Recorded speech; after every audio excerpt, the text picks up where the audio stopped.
This is the Elevate Construction Podcast, delivering remarkable content for workers, leaders, and companies in construction wanting to take their next step. Get ready to step out of your comfort zone with Jason Schroeder as he encourages you to do better, live a remarkable life, and expect more.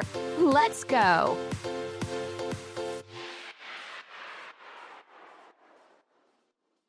Welcome to the Elevate Construction Podcast, where we scale concepts of excellence that will elevate construction for workers, customers, companies, and the industry as a whole. My name is Jason Schroeder, and today we're going to talk about zero tolerance. Here's why you'll want to listen today. Have you ever had a hard time implementing safety on site or quality or any other system? Do people on your projects take advantage of you and the rest of the team and not perform or not toe the line? Are there key people that do not respect the culture you're trying to create? Is there a bad behavior on your site that you just can't get rid of, but it bugs you, it irks you, and you know that you should fix it? Are you tired of the standards in construction and want things to be better? If so, then today's podcast is for you. I have some answers. They might be hard, they might be difficult to implement for you, but they will work. They are 100% tried and true. They are proven, and you are going to absolutely love this. Even though it's hard, you're going to love this. So here's a quote. The success of any organization is determined by the worst behavior the leader is willing to tolerate. And that means basically that anything that happens on site is our fault. Anything that happens on site as the leader, we've said is okay. Anything that happens on site, we said we will tolerate that. We've signed off on it. It's on us. There is no such thing as, oh, well, I told them, or I had a talk with them, or I'm trying my best, or whatever. No. At the end of the day, it is our job to keep people safe. When somebody sends their husband or their wife to work, they're not hoping that we try our best. They're not hoping that we talk to somebody. They're not hoping that we, have a conversation. They're not hoping that we just keep telling them that over and over and we're doing everything that we can. They want us 100% to keep their husband, their wife, their father, their mother safe on the job site so that they can return home. So that's 100%. The success of any organization is determined by the worst behavior the leader is willing to tolerate. So you could also say the safety of any organization is determined by the worst behavior the leader is willing to tolerate, because it's up to the leader. So let me tell you a couple of stories. So one of them, it will be brief. The other one's a recap of my experience of this. So I went to Intel. We were in a tool install in Chandler, Arizona. I won't tell you anything else about the experience because that's all confidential, but I will tell you they're a fantastic company that cares about the safety of their people. You go into their orientation, it's like a day and a half long, and it's absolutely over the top fantastic. You know exactly what the rules are. You're oriented. Somebody takes you through it one-on-one. I mean, yes, it's a lot of information to get through, but there are clear expectations. And there's zero tolerance for safety mishaps, for safety violations, for bad attitudes, bad behaviors on site. Certain things you do, they walk you out, and you lose your badge for a year, 2 years, and you may be able to come back, you may not.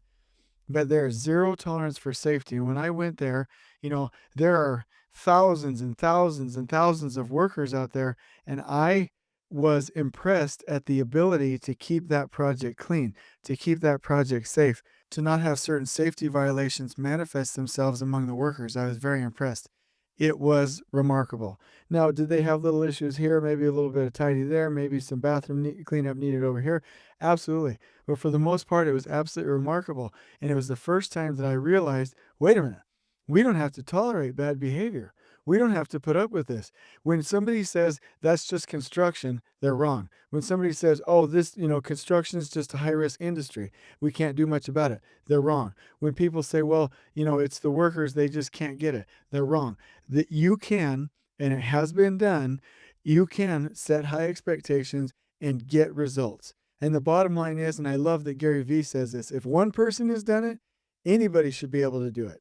If one person can do it, you can do it. I can do it, and so you can do it as well. And I hope that's a challenge. That's not cocky. I'm just saying that I can run a perfectly clean, organized, and safe job site. Now you have to ask yourself, are you smarter than me? Am I smarter than you? No. Am I better than you? No. Do I have more capabilities than you? No. So why would you not do it? The answer most of the time lies in the fact that we just don't will ourselves to do it. We haven't decided to do it. So That was my first experience. Intel, absolutely remarkable experience. It works. Zero tolerance works. Real quick sidebar here. I've heard people say, "Yeah, I've been out of the mines. They've done zero tolerance. It kind of worked okay."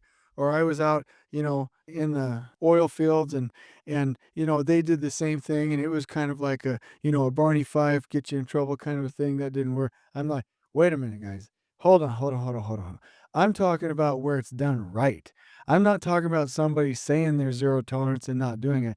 I'm not talking about somebody saying there's zero tolerance and they're a jerk about it. I'm not saying somebody says there's zero tolerance and they're wimps about it. I'm not talking about those instances. I'm talking about you can go to some of the largest projects in this country, especially at that example, like I said, Intel, and you can find an organization that is so strict with safety and educates their people to the point that they have remarkable safety and a remarkable safety record. It's absolutely amazing. So we need to go look at where it's been working. I personally don't care when somebody says that they don't know that it works or that they've never seen it work or that they can't do it. If somebody says they can't do it, you're right. You can't do it. Like you've proved it, but that doesn't mean it can't be done. What I'm trying to say here, or not what I'm saying here is that it can be done. That's my first experience. Second experience, I told you about how at the cancer center, we switched to a zero tolerance system. And in about 12 months, we had to remove from the site about 20 different people. That's it. So we go from, like I said, 50 people a day, reminding them, hey, put your safety glasses on. Hey, what about fall protection? Hey, don't remove the tool board. Hey, hey, hey, hey, just on and on to, all right, we're done. We're done with this. It's zero tolerance. To in 12 months, you only have to remove from the site to take them to safety 20 people. Worse, maybe it was 22. So let me tell you my experience with zero tolerance. So on another project after the cancer center, we wrote it into the contracts. It was zero tolerance from the start for cleanliness, for deliveries, for safety. And it was made very clear somebody does a violation or has a violation of safety rules, which are on the orientation, or if they are a foreman, which was included in the OSHA 30, or if they were a worker in the OSHA 10, then they would be sent to a safe place. They would be sent home and they would be allowed to, if it wasn't a major violation, come back the next day to go through orientation and then return to work. And then if it happened again, they would be removed permanently. Or if it was a serious offense, like fall protection, confined space, hazardous energy, things like that, things that excavations, things that we don't mess with. We don't play with these things. You are not allowed to work on the site any longer. Now, listen to what I'm saying. So that's how we implemented it. Everybody knew the rules, and it was just, hey, you do this, you're going home. Now, think about if you right now, as you're listening to me, if you think that's a little bit harsh. Now, let me draw your mind back to a couple of things. What is the purpose of this? Is the purpose to punish people? The answer is absolutely and a resounding no. If somebody is violating the rules, there's a couple of things that's happening there. They don't have the right information, so they need trained. Their head's not in the game. Something's happening at home and they're a little bit distracted. Or what might be happening is they have a bad attitude for the day and they don't quite align with the goals and the rules that we have on site at the time, in which case they need the time to go do that. But if those things aren't happening, meaning if they don't have the training, their head's not in the game, there's a distraction somewhere, they don't have proper instructions or they have an attitude problem, and that's why they're not following the rules, then we need to get those things fixed. We need to fix the root cause. So if it's training, we need to go get them the training. If it's time to reflect and get their mind straight, we need to give them that time. If it's an attitude problem, we need to love them enough to go get that straight. But we do not belong under any circumstances letting them continue work in a hazardous environment where they are going to get themselves hurt when we have made a commitment to send them home safely to their families. Let me say that one more time. It would be irresponsible to continue to let them work when we have made a commitment to send them home to their families safely. It would be illogical and it would be unethical to let one contractor steal money from another contractor by stealing their delivery spot, their delivery time frame, and get ahead of them when they had an unscheduled delivery. It would be unethical to allow messes on the floor when another contractor is supposed to be coming behind and performing production work. Those are things that we just cannot do. One of the most disgusting things that I've ever seen in my entire life, my entire career, is when people in our industry, they're like, hey, reminder, put on your glasses. Hey, reminder, hey, don't be on the top steps of a ladder. And I'm just going to walk away. And in fact, let me tell you a quick story. I was in Florida one time doing consulting, and I was walking with the superintendent, and he walked up to a guy that was on the top of a ladder and said, hey, we really don't want to be on the top of the ladder. You could get hurt. You really need to be watching out for these things. Come down. Do you promise not to do it again? And so I'm in shock. So I'm a little disappointed in myself. I didn't just stop the thing right there, but I'm in shock. And so I'm watching this, and I asked one of the assistant supers that's following the group here, and I drop back and I'm like, hey, has that guy been on the top of a ladder earlier this week? And the assistant superintendent said, this is the third time we've caught him. And then I asked, will he do it again? And the assistant superintendent said, yes, he will. That is the case every single time that we're like, hey, remember your glasses. Hey, remember to do that. Hey. Nobody cares about haze. They're going to keep doing it because nobody cares. And we don't care if we're just going to say, hey, remember to do this and then walk away. We have to fix the root cause. There was a reason that behavior happened. And if we don't get to the bottom of it, we're not doing anybody any favors. It will never work. It has never worked. It will never work to just remind somebody. I grew up with a program where you were supposed to, stop, talk to the person, observe what they were doing, and, correct the behavior. And it was just this very loving, engaging, program.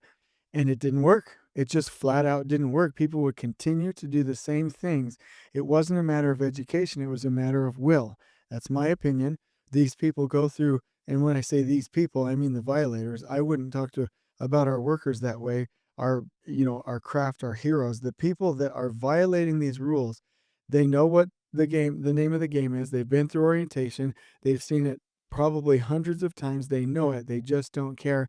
And there needs to be a change, or they don't understand it, and we need to get that to them, or their mind's not in the game, and we need to give them that time. At the project that I'm referencing, we would send them home. And then there were some times where it was bad enough where we would send them home for good. Now, I remember one time that I was a little bit wimpy on this.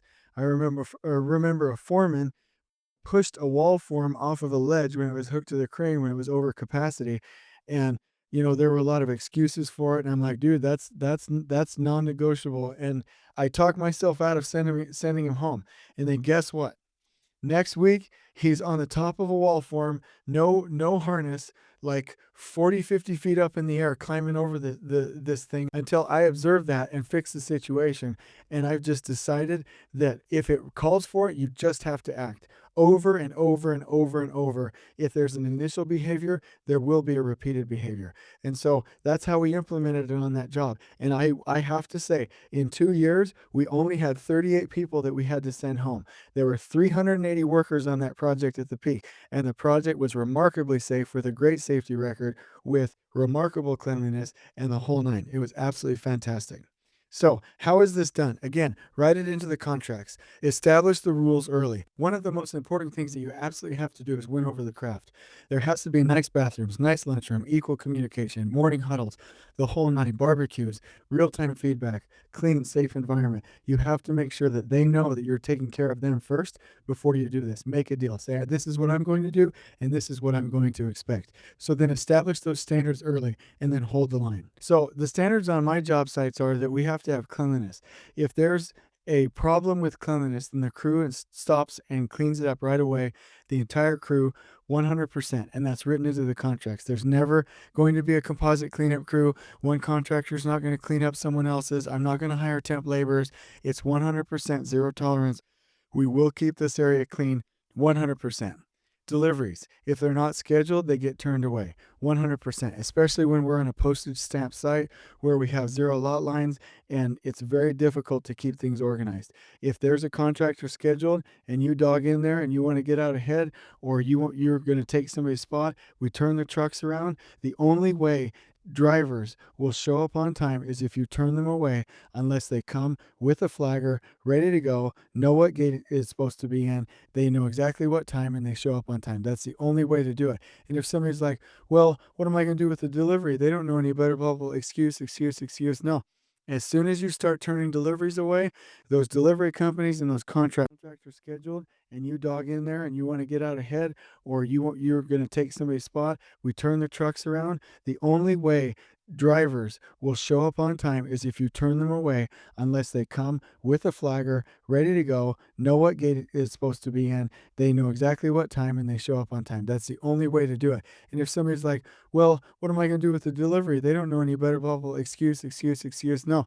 As soon as you start turning deliveries away, those delivery companies and those contractors will get it right and have them scheduled. Same thing with safety. Sent home until orientation the next day, and if it's bad enough or if it's a repeat offense, removal from the project. So again, in 2 years, 38 people. Here are some questions that I usually get about this. What if we lose too many people and we can't finish the job? The answer, it'll never happen. It never has happened. It won't happen. It's not going to happen. That's a fictional situation. If you actually implement zero tolerance and you hold the line and you have standards that protect people because you respect people, you're only going to lose 20 to 40 people in a matter of months, in sometimes even 2 years. And that's not a lot of people. And most of those people, 2/3 of the 20 people are able to come back the next day. You're not going to lose too many people. Anybody that says that that's a problem doesn't know what they're doing. They haven't tried it. What if it's mean? What if people perceive it as being mean? Send a letter to their trade partners. Send a letter in the contracts. Call the owners. Explain to them what you're going to do, what the system is. Provide context. Make sure that you know that it's respect for people. Always answer the question that should have been asked. That's beautiful free advice right there. Please write that down. Always answer the question that they should have asked. And so the question you will answer is why it is important to respect people enough to do the right thing. The other one is, well, what if we do zero tolerance, but the other jobs in the company don't do it, where there's not a sense of consistency? Okay, so this is a common theme that I hear a lot. I still haven't had anybody explain to me what the thought process here is. I do understand consistency when it comes to, workers having consistent routines, consistent tasks, consistent crews, but being consistent from project to project as a mandate, or to the point where we can't do something great on one project if we don't do it on all projects, is not a valid concern. We have to do demos. We have to have pilot projects. And if you're the only job in your company that's going to go try this, it will not hurt you, whatever. It will not hurt your trade partners, whatever, if they have a little bit of a lack of consistency from one job to the next, as long as you are doing whatever you can to elevate construction. I've never been able to reconcile this comment. I'm sure it's well-meaning. I'm sure there's some thought behind it. I've searched for books. I've searched for explanations, white papers. I can't find anything on why it would have to be mandatory from job to job, or why that would be so important that one job can't strive to be a little bit more excellent. The other question I usually get, what rules do you follow? I like to run a job where the foremen are OSHA 30, workers are OSHA 10. Some jobs don't do that. But if you do OSHA 30, OSHA 10, they're your standards. What's in the orientation? They're your standards. Very clear-cut things. You ask for fall protection. You ask for PPE. You ask for excavation compliance. You ask for equipment inspections. Those things should be zero tolerance. Anything that you've made clear, anything that everyone knows, anything that everyone's expected to know is what you should follow. The other thing is, people ask, well, where's the common sense with this? Am I just going to go out there, see somebody cleaning their glasses and send them home? Well, there are some people, and actually there are people in my family that do this. I know I have some good friends that do this. They like go so radical with a concept that it defeats the purpose. They're like, you explain a principle and they start listing these 10 or 15 different scenarios. Well, if this happened, you asking me to do this. Well, if this happened, holy cow, like, can we just temper this with a little bit of common sense? If I walked up to a person with no safety glasses on and they're in his hand 10 inches from his face or her face, and they're cleaning them and they're putting them right back on, no, I'm not going to send them home. That's stupid. I'm talking about habitual violation, something that's going to get them hurt. We have to have common sense with this. But I will say, on the other end, some people are like, well, what rules do you follow? For me, Jason Schroeder, safety glasses, little things, cleanliness, PPE, pre-test plans. I promise you, 100%. And I'm right, and if you disagree, you're wrong. If anybody disagrees with me, they're wrong. If somebody will not wear their safety glasses. They will not wear their fall protection. Period. End of story. 100%. That's a fact. I've seen it over and over and over. So if somebody says, well, I'm not going to worry about safety glasses because that's not important. We'll focus on the big things. Well, by the time they get to the big things, their mind's not going to be in a place where they're going to be safe. How somebody does one thing is how they do everything. You should start with the little things. You should make sure they have safety glasses on, hard hats, pre-task plans, the simple things. And if they can do the simple things, and if they're on point with the simple things, then they can do the hard things. I mean, the bottom line here, let me just go into just a little bit of a speech here. Everything on that job site is trying to kill us. Every last single thing on that project is trying to kill you, is trying to kill me, is trying to keep us away from our families, is trying to ruin little Johnny or Susan's life at home and have their dad not come home, is trying to injure us, is trying to blind us. Everything on that job site is trying to ruin our lungs, trying to give us silica exposure, trying to ruin our health, our anything, trying to maim us, kill us, everything. Everything on that project site is trying to kill us because things go into a state of entropy and accidents do happen when we're not careful. So we have to go out there like we're going to war. And you remember, and I say this in morning huddles, and I would ask you to please repeat this story as well. When General Patton was sent into World War II, and we had just got our butts whipped in Tunisia, I mean, the American losses and casualties were huge. Patton took over the army, at least that portion of it, and said, these boys don't look like soldiers, they don't act like soldiers, they don't train like soldiers. In a couple of minutes, we're going to whip them into shape and make them into fanatics, razors. And so they started to practice. They wore their helmets. They practiced saluting. They got up on time. They were at the lunchroom on time. Everything, practice, over and over and over and over and over. They were ready to go to war.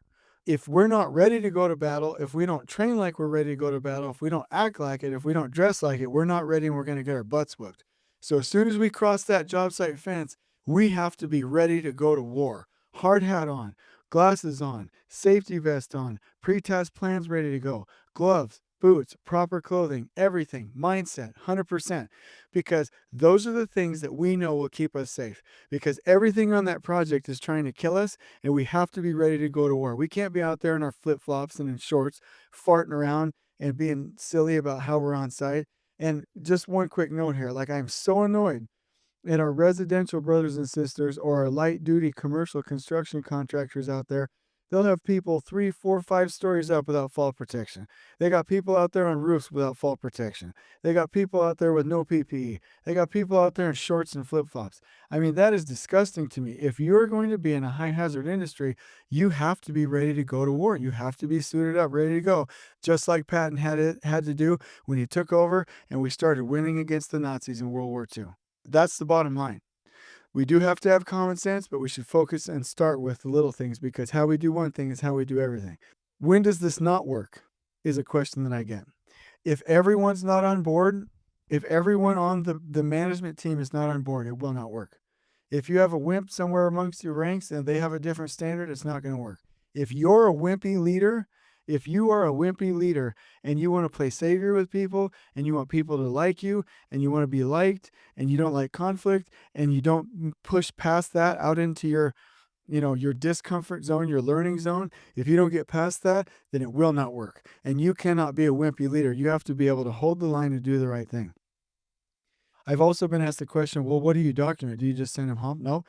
You get their name, you walk them to safety, you explain what you're doing, you make sure that they get their tools, and then you send that name to the company and you say, hey, such and such was removed from the project because we care enough about their safety to act and to do something. It appears that the problem in this case is training. They will be allowed to come back to orientation after you can provide proof that they have been trained.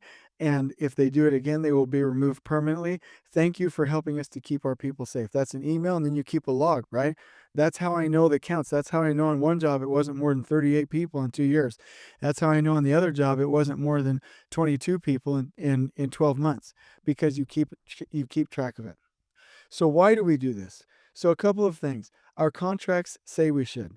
OSHA requires us to educate and control the safety on site. Trade partners expect us to keep people safe and enable their productivity. We have the responsibility of making sure everyone on site knows the expectations and that people follow them. Let me actually pause right there. And I've given this example before, but have you ever sent somebody into an orientation, they watch the video, you have them, do the worker sheets, you give them whatever orientation sticker and they jam out and they're headed to the site. And then later on, you find out, well, wait a minute, they might not know what's going on. That is not good enough. It is our job as management, as leaders in this industry, to make sure people understand, not that they were told. I don't care who is told. I want to know who understands. And so if the project superintendent gets the sense that somebody doesn't understand, the project superintendent gets the sense that they're not qualified, you don't let them on the site. Now, none of that should ever be based on any protected class. Shouldn't be based on race, religion, sex, anything else like that. But if it's based on, is that person qualified to be on site, and you've determined that the answer is no, better safe than sorry. That's why I personally do orientation tests in English and in Spanish, and I need people to pass above an 80% and then go over the questions that they got wrong in order to come on site. So let's keep going through this really quickly. Each trade partner has their own rules for safety, which we need to respect. It's the right thing to do. If it's wrong, why would we tolerate it in the first place? If we believe everyone has equal opportunity, reasonable intelligence, and the ability to work on our sites, then they can follow the rules. And if we don't enforce the rules, we're effectively saying, we don't care, you can't, won't, or are not intellectually able to follow the rules because you're not as good as me. That's not a respectful or a true message. So let's just think about that for a second. I get a lot of pushback on zero tolerance, and then I think to myself, well, what are you saying? Are you saying that we should tolerate it? Are you saying that we should intentionally tolerate safety problems? Well, no, I'm not saying that. Okay, well, what are you saying? Because I'm saying I'm not going to tolerate it and I have ways to do it. Well, what I'm saying is that that's just a little bit harsh. What do you mean harsh? Getting somebody hurt's kind of harsh. Holding the rules, holding the line, enforcing the rules is not harsh. It doesn't make any sense. The other thing is when people say, well, they're just workers and people make mistakes, and we have to remind them all the time and remind them, whoa, whoa, whoa, whoa, whoa, whoa, whoa, whoa. I have never walked on a site without my safety glasses. I have never gone onto the site without my hard hat. And some people tell me stories that they did, and my answer is, well, you should have been sent home. Like, I don't know what to tell you. I've never done that. And I'm pretty smart. And our workers are smart. And they're good people. And they can follow the rules too. And so let's not insult people by saying, oh, you're too stupid to follow the rules, so let me remind you. You're not capable to remember, so let me continually have to tell you what to do. I know that you're lesser than me. I'm management. You're just a worker. So let me just, understand that you can't do any better. So I'll just allow this to happen. What are we saying when we say that? That's like one of the most discriminatory, disgusting, hateful, rude, classist things that I've ever heard. But if you actually believe that the workers are in the same level as me, which I do, same opportunity as me, which I do, just as good a people as I do, just as worthy and as important as I am, which I believe, then you will also believe that they can follow the rules like I can, because I can do it, and so they can do it, because I know I'm not better than them and they're not better than me. So if I can follow the rules, they can follow the rules. We can all follow the rules. I don't have to think that they're too stupid or too ignorant or too uneducated to follow the rules. They can do it. And so that is the most respectful, ennobling, loving, discriminatory, non-disgusting, just beautiful concepts when we believe enough in our people to go do the right thing. That's what we have to believe. That's what we have to believe if we're going to go do these things. There's something I want to talk about, and I've heard a speech from Patrick Lencioni that I absolutely loved. He had different numbers, but I'll put the numbers in from my experience. So there's something that I call incentive and survival. Yeah, when we implement lean systems or safety systems and people think that magically you can incentivize most of the people on earth to go do the right thing, that's not going to happen. There's always going to be some people that aren't bought in that have to raise their game. Now, I did say they can follow the rules and everyone is able to, and they're just as smart. I didn't say they always will follow the rules. So here's where this comes into play. 60% of the people are going to follow the rules. They're jamming. They're rule followers. They're good people. 20%, maybe it's 10%, these numbers vary, love the rules. They're going to, like, you can incentivize them up. They're in the upward direction. They're going to head there. But there's about 15 to 30% that will not move from their low standards or mediocrity unless you raise the bar. And then there's 5%, 1 to 5% that just won't make it. They just don't belong working there. And that is a fact.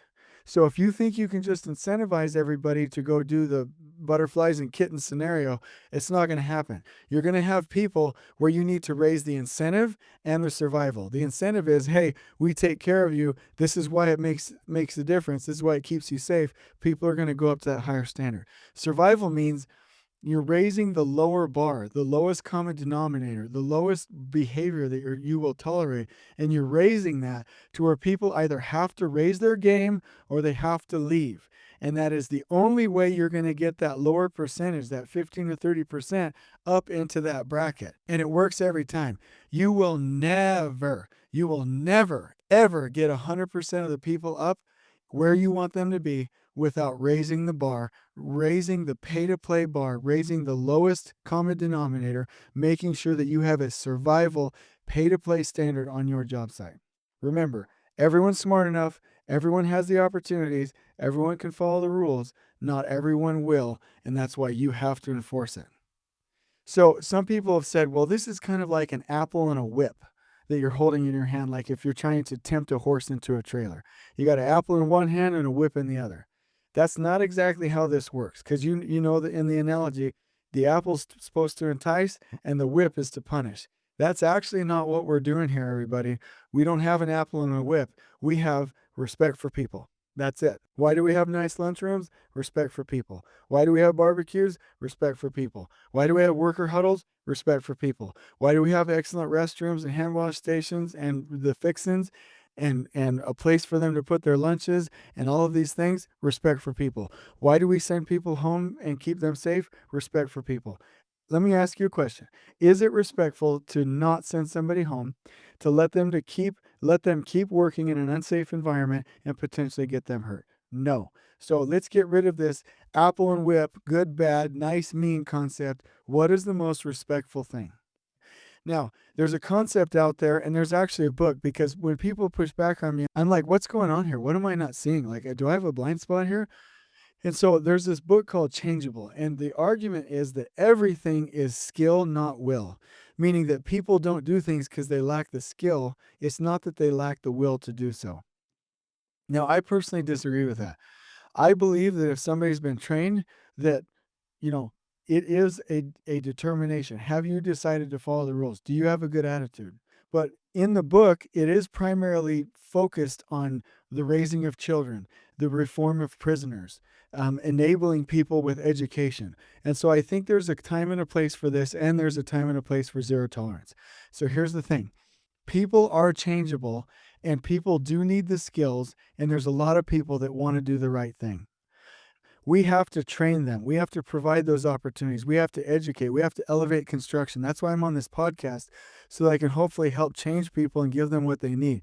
That's why we're out there doing trainings. That's why we do boot camps. That's why we do consulting, right? We're out there believing that people, if they have the skills, for the most part, will go do the right thing, that they're changeable. But that time to learn, that time to get our mind straight, that time to be patient with things is not on the job site when everything is trying to kill you. We have to have this pay-to-play scenario before we get to the job.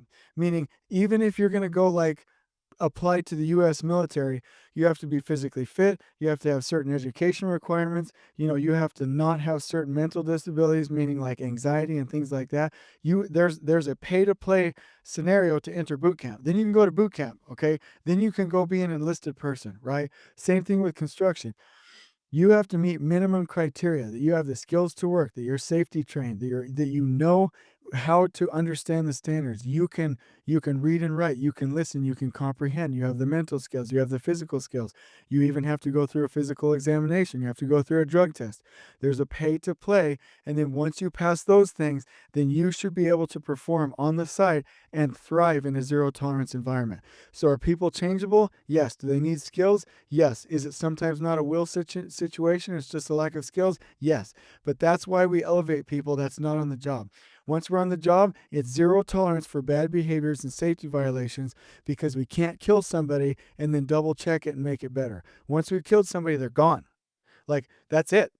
Now somebody's left without a father. Somebody's left without a husband. Somebody's left without, without a mother. This, we can't afford to be doing this changeable skill, not will, patient kind of a thing on the job site. It is zero tolerance. So I hope this is helpful. There's a lot of nuances to this. If you have any questions, please give me a call. My number is 602-571-8987, or reach out to me on LinkedIn. I'll give you the outlines. I'll help you with it. I'll answer any questions that you have. But zero tolerance systems work. And if they're done with somebody who is authoritative and has control, meaning they're a true leader, they work every time. It works everywhere we try it. It works everywhere we try it. So here's the challenge. Decide what you're okay with on the job site. Decide what you're not okay with it, and then hold the line. Make a difference. Decide that you will make a change. So the tips to take away is, decide what you care about. Decide what you're not willing to tolerate. Set clear expectations. Get it into the contracts. Take care of the craft first. You have to do that. Make clear consequences, and do not deviate from the plan, and it will be remarkable, and you will love the lack of the need for maintenance, the lack of deviation from the plan, the lack of chaos, the lack of uncleanliness, the lack of safety. You will be delighted that you don't have those things. You will be delighted with the fantastic, clean, wonderful, safe, organized, and happy job site that you will start to run if you do these systems. If you explain it in the morning huddles while you're doing it, they will get it, they'll love it, they'll start to appreciate it, and it will eventually become a sustainable system. So message me on LinkedIn if you want to do an interview, if you want to provide feedback, or if you have a different topic. We are trying to change this industry. Can you imagine if our projects, if in construction, our superintendents and these contractors who are responsible for keeping our people safe would stop tolerating bad behavior, and everyone knew, to play in this industry, you got to be on point, right? Let's say you're going into the law profession and you're in a courtroom. There are rules. You have to be high performing to perform there. You have to be high performing when you're working in a bank. You got to be high performing if you're going to be a doctor. What makes construction any different? We're just as professional. We, in some instances, make just as much money as they do. Why are we not held to the same standards? And I'm saying that we should. We can be held to really high standards and do well. So I hope this has been helpful. I really hope that you take up my challenge. I hope that you're able to go implement this. And I also hope that you share this podcast and that you reach out to me if you have any questions. So until we meet again, I hope that everything on your site brings you joy, and that you have a remarkable experience, and that you get the things that you deserve, and that people are able to go home safe. On we go. Please join us next time in elevating the entire construction experience. If you're enjoying the show, please feel free to share with your construction colleagues and help us spread the word by rating, subscribing, and leaving a review on your preferred podcast listening platform. We really appreciate it. We'll catch you next time on the Elevate Construction Podcast.